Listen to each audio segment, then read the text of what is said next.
nous avons décidé d'organiser la Journée nationale du patrimoine géologique. L'objectif, bien sûr, c'est de présenter les potentialités géologiques et l'évolution de la géologie au fil des siècles, au fil des époques, mais aussi parce que nous considérons que le patrimoine géologique, c'est un patrimoine qu'il faut valoriser.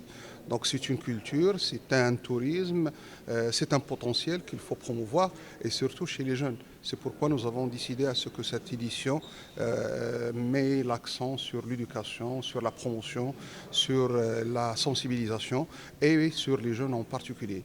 Lors de cette édition, nous allons lancer la création, en partenariat avec l'UNESCO, la création du réseau africain des géoparcs. C'est parce que nous considérons que l'Afrique regorge de pas mal de géoparcs qui méritent d'être valorisés, qui méritent d'être un outil, si vous voulez, de promotion culturelle, touristique, civilisationnelle, naturelle et même économique pour les pays africains.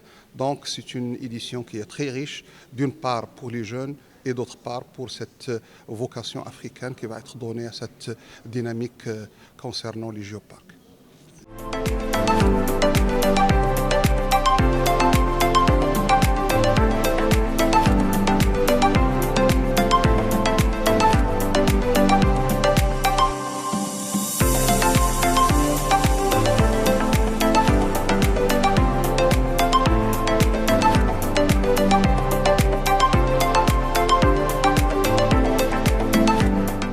Alors, cette deuxième journée pour la protection du patrimoine géologique a pour terme l'éducation et la sensibilisation.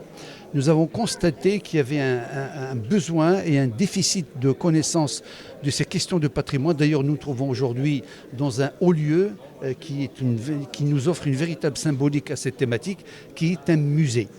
Or, le patrimoine est un bien commun, et nos jeunes n'ont pas conscience de l'importance et de la fragilité de ce patrimoine. Donc, nous avons fait venir des jeunes qui vont faire part de leur passion, de leur intérêt pour la question du patrimoine, et ils ont décidé eux-mêmes de proclamer une déclaration en faveur de la protection du patrimoine. Ils veulent que les jeunes s'approprient cette question de la protection du patrimoine géologique.